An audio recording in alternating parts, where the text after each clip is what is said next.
If you are preparing for University of Colorado's interview for the year 2025, this video is for you. If you don't know who I am,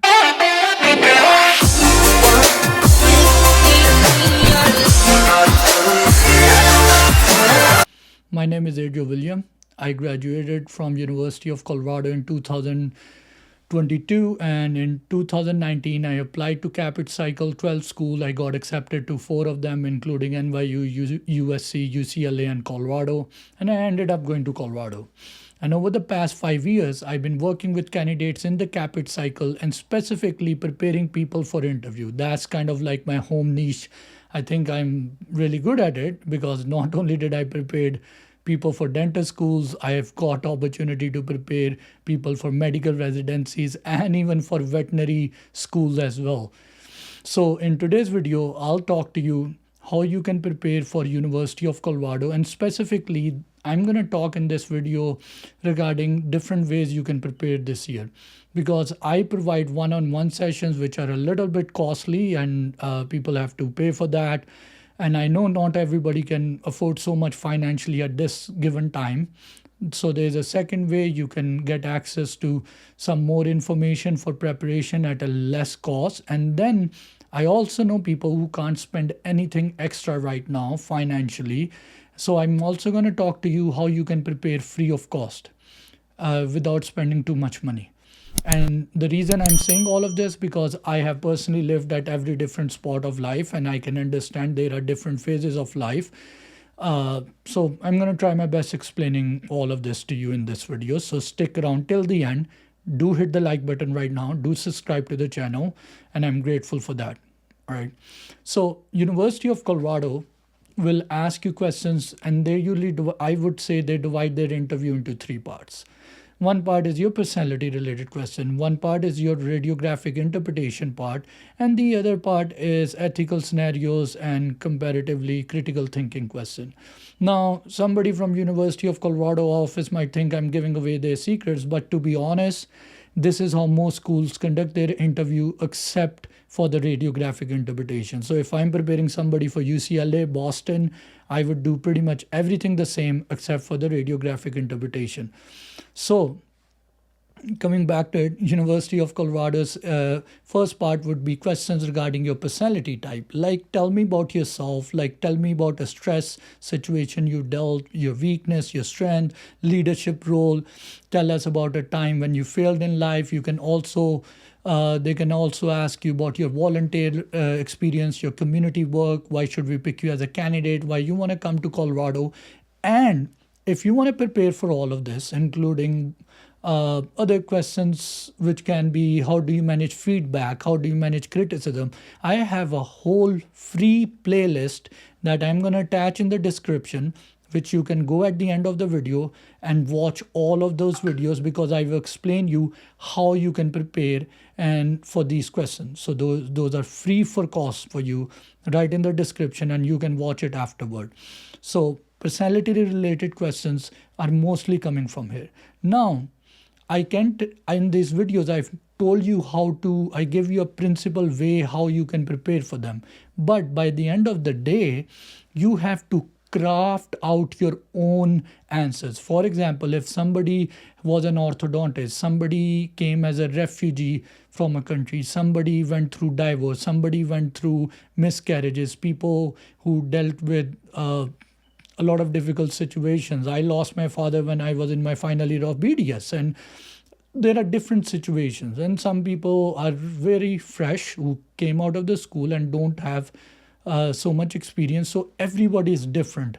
And the good part about Colorado, and I pay my respect for that, that Colorado's interview and admission process is actually holistic. They like to get people who have diverse experiences of life. They don't just want people who are good dentists or have a lot of degrees in ABCD. They actually want people who have good experience and who can act out as team and can and would not be a trouble, who won't create issues in the school. Because remember, University of Colorado is the only dental school in the whole state of Colorado. So it's providing to a lot of underprivileged people up there. And along with that, the dental school, remember, the core school on the East Coast and the West Coast, for example, New York and USC and UCLA, were originally made to create intellectual cream. These schools were made for innovation and come up with new ideas, and the top-notch schools like Harvard and compete them, Columbia, UPenn. These are the mentality of those schools. Colorado and other schools which are landlocked area in between, these were usually made to facilitate the local people of the state and the nearby region. These schools were developed so we can make our own dentists who can work in the area and take care of our own people. So the culture of the school is much more holistic. It's more about kind of serving the people compared to other schools. So that's something you should know about Colorado as compared to if you're going for Columbia or UPenn. Now, on the other hand, then comes the ethical scenario where they ask you questions like if somebody's cheating in the exam, if somebody's stealing in school, if somebody's not doing their work, if somebody came intoxicated. And all of these questions and much more questions, I have a whole playlist for you if you want to watch it free and prepare. I'm going to put it in the description of ethical scenarios that I have been making for the past 4 years. You can watch it for free. You can start preparing from there, and this would really help you. Now, the next part is where they will ask you, why should we pick you as a candidate, and why do you want to come to Colorado? And when I prepare people of why should we pick you as a candidate, everybody's different. Everybody's experiences are different. And I personally have to spend an hour, listen to their story and listen to the things that are important or that will make them stand out as a unique candidate. For example, if I have to answer, and I'm going to give you an example, if they ask me at this moment or when I was a dentist student, why should we pick you? I would say, I believe I would be a good student and I would be a constructive team player if given the opportunity because of my past experience. Not only did I BDS, I also passed a very competitive exam to get accepted to an oral and maxillofacial surgery program in Pakistan where I got to work with underprivileged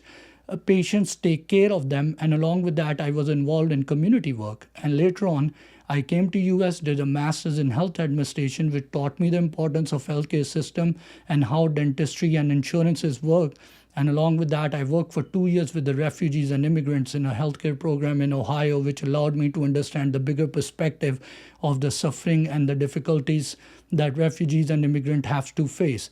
And throughout these different experiences have taught me to be humble in life. It taught me to be a good team player. And most importantly, it have showed me that I need to be a lifelong learner.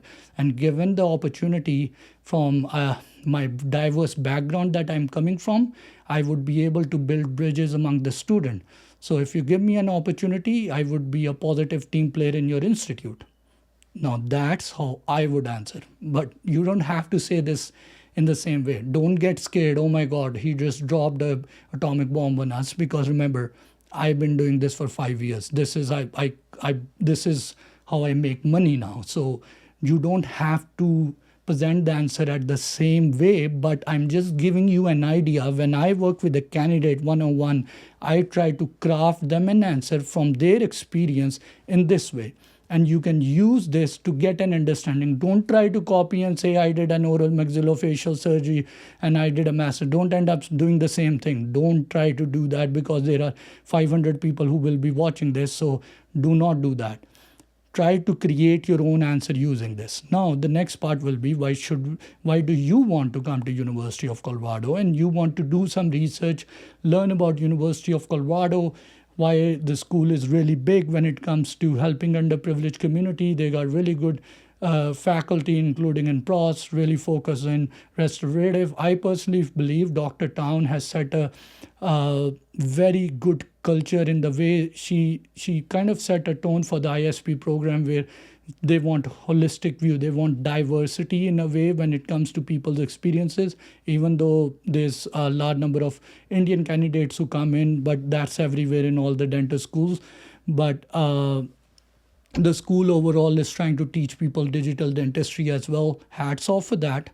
And these are some good things that you want to see and do some more research on your own accord and see what relates to you. Don't try to be a parrot and read something from Google or from my videos and just try to say the same things. Be innovative, create your own answers. And then comes the radiographic interpretation. For that, I have recorded sessions that goes in detail, but I'll give you some cues and some tips for that. Don't try to be a dentist in the interview. Don't try to diagnose a radiograph as soon as they show you.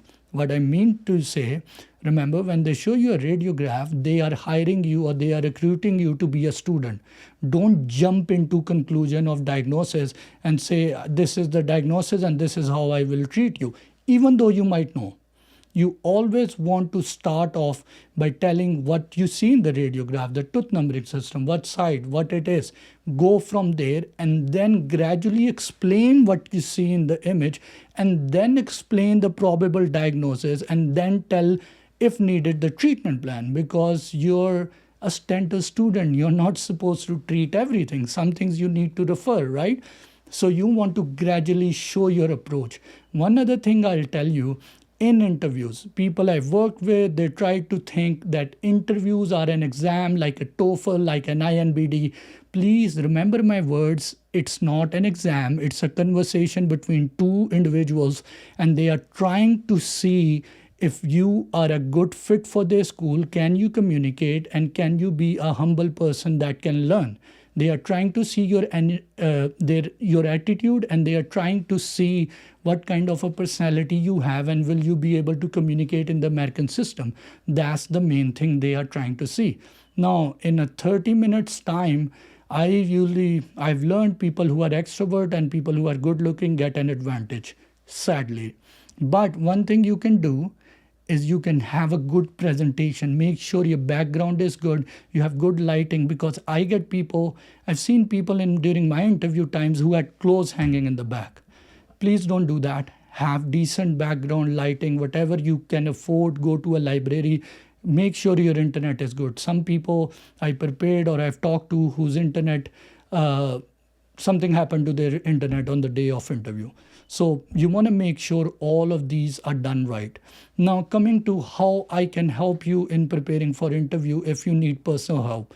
I was thinking in the past years I've done group sessions, but I was thinking of doing it this year again. The problem that happens when I get 10, 15, 20 people in that session, now I can't prepare each and every person about tell me about yourself. I can't prepare about how do you manage stress. And in the group of 20 people, if I do it for one person, then the rest of them want it too.